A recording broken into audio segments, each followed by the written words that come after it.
Right, hello again and welcome to our 11th instalment of Harry Potter and the Philosopher's Stone. We're up to chapter 6, which is the journey from platform 9 3/4. Obviously this is Harry getting on the train going up to Hogwarts, but it's not going to be that easy, as we will find out. So let's crack on. Harry's last month with the Dursleys wasn't fun. True, Dudley was now so scared of Harry he wouldn't stay in the same room, while Aunt Petunia and Uncle Vernon didn't shut Harry in his cupboard, force him to do anything, or shout at him. In fact, they didn't speak to him at all. Half terrified, half furious, they acted as though any chair with Harry in it was empty. Although this was an improvement in many ways, it did become a bit depressing after a while. Harry kept to his room, with his new owl for company. He had decided to call her Hedwig, a name he had found in A History of Magic. His schoolbooks were very interesting. He lay on his bed reading late into the night, Hedwig swooping in and out of the open window as she pleased. It was lucky that Aunt Petunia didn't come into Hoover anymore, because Hedwig kept bringing back dead mice. Every night before he went to sleep, Harry ticked off another day on the piece of paper he had pinned to the wall, counting down to September the 1st. On the last day of August, he thought he'd better speak to his aunt and uncle about getting to King's Cross Station the next day, so he went down to the living room, where they were watching a quiz show on television. He cleared his throat to let them know he was there, and Dudley screamed and ran from the room. Uncle Vernon? Uncle Vernon grunted to show he was listening. I need to be at King's Cross tomorrow to go to Hogwarts. Uncle Vernon grunted again. Would it be all right if you gave me a lift? Harry supposed that meant yes. Thank you. He was about to go back upstairs when Uncle Vernon actually spoke. Funny way to get to a wizard's school, the train. Magic carpets all got punctures, have they? Harry didn't say anything. Where is this school, anyway? I don't know, said Harry, realising this for the first time. He pulled the ticket Hagrid had given him out of his pocket.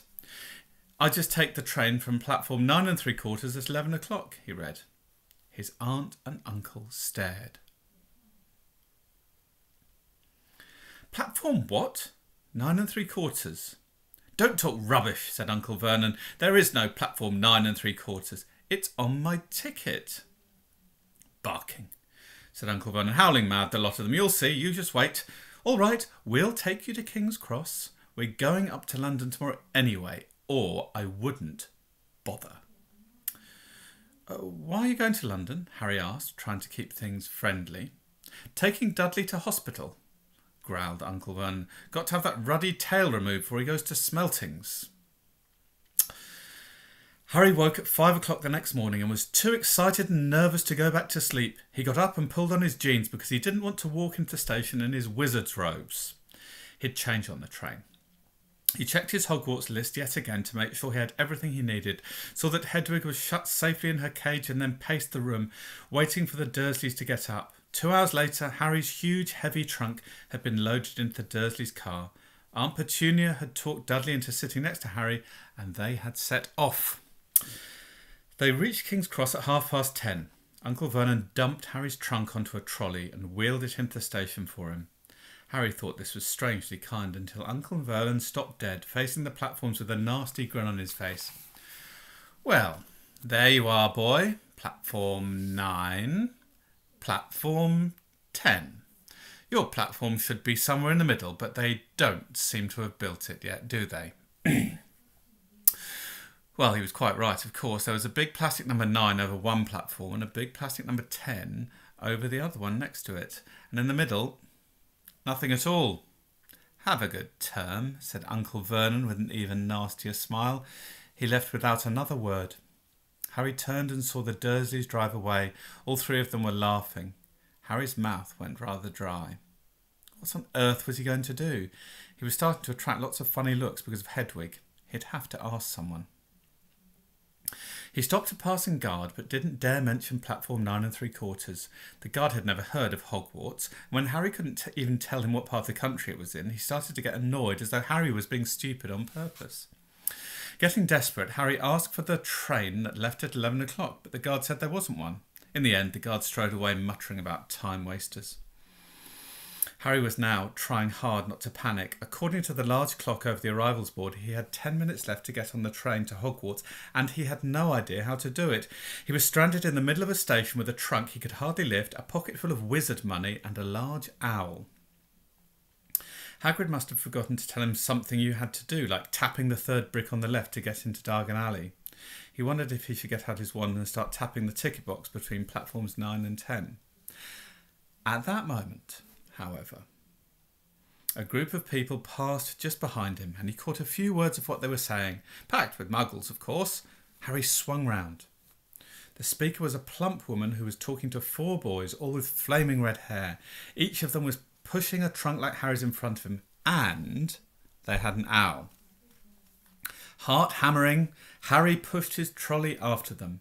They stopped, and so did he, just near enough to hear what they were saying. It's good alliteration there, heart hammering. Now, what's the platform number? Said the boy's mother.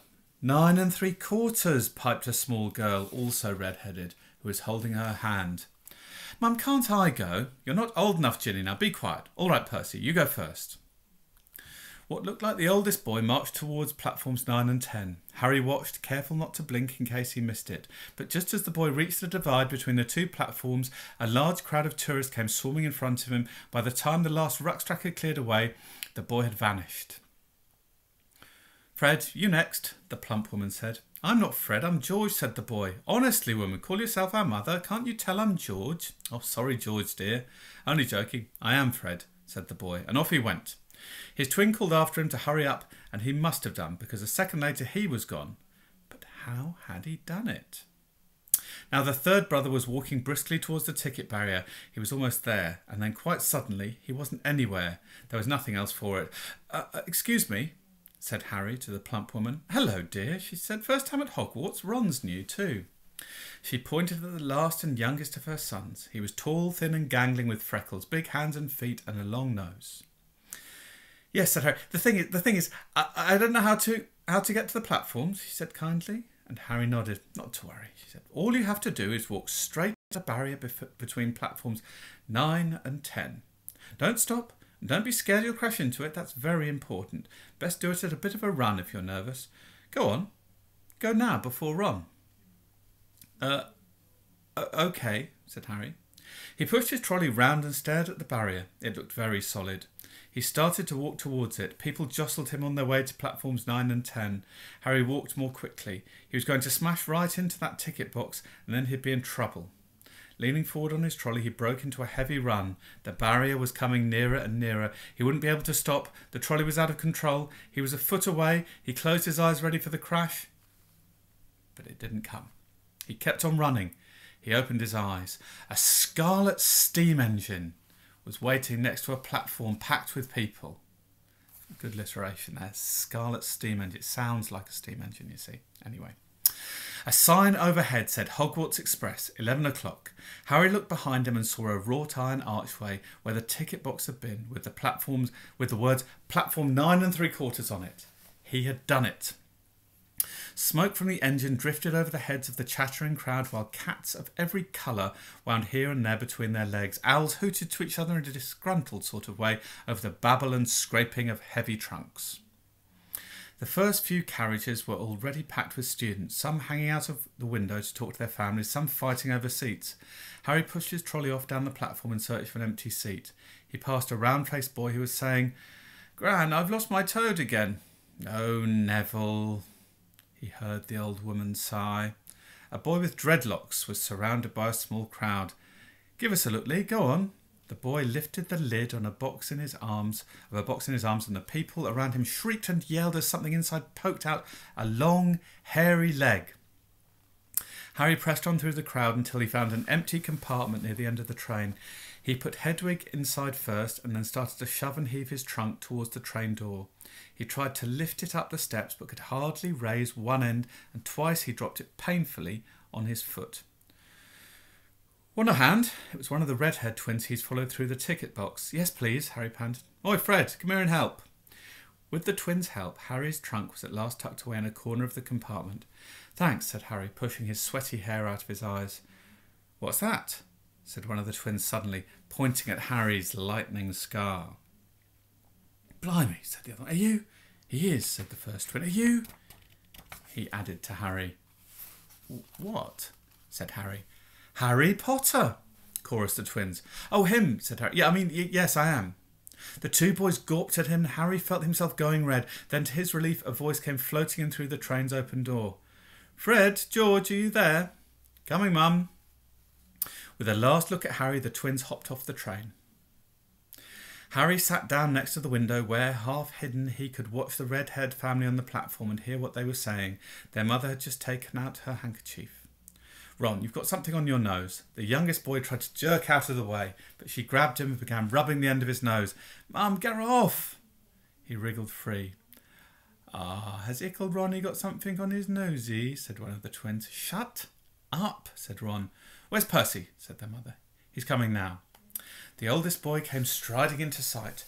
He had already changed into his billowing black Hogwarts robes, and Harry noticed a shiny silver badge on the crest with the letter P on it. Can't stay long, Mother, he said. I'm up front. The prefects have got 2 compartments to themselves. Oh, you're a prefect, Percy, said one of the twins with an air of great surprise. You should have said something. We had no idea. Hang on, I think I remember him saying something about it, said the other twin. Once or twice, a minute, all summer? Oh, shut up, said Percy, the prefect. How come Percy gets new robes anyway, said one of the twins. Because he's a prefect, said their mother fondly. All right, dear, we'll have a good term. Send me an owl when you get there. She kissed Percy on the cheek and he left. Then she turned to the twins. Now, you two, this year, you behave yourselves. If I get one more owl telling me you've blown up a toilet or... Blown up a toilet? We've never blown up a toilet. Great idea, though. Thanks, Mum. It's not funny. And look after Ron. Don't worry. Ickle Ronnykins is safe with us. Shut up, said Ron again. He was almost as tall as the twins already, and his nose was still pink where his mother had rubbed it.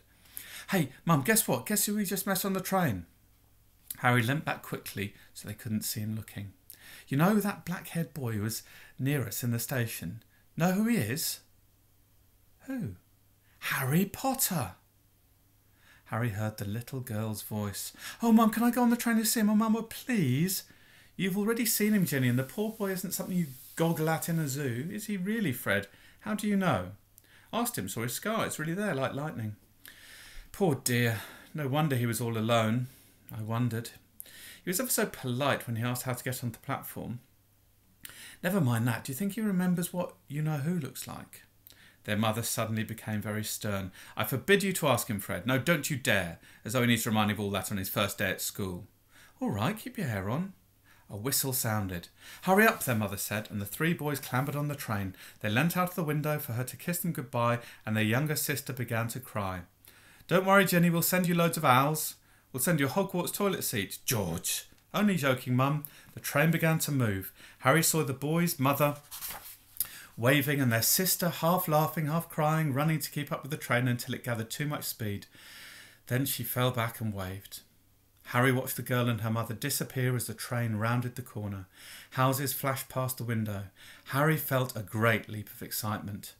He didn't know what he was going to, but it had to be better than what he was leaving behind. We'll stop there.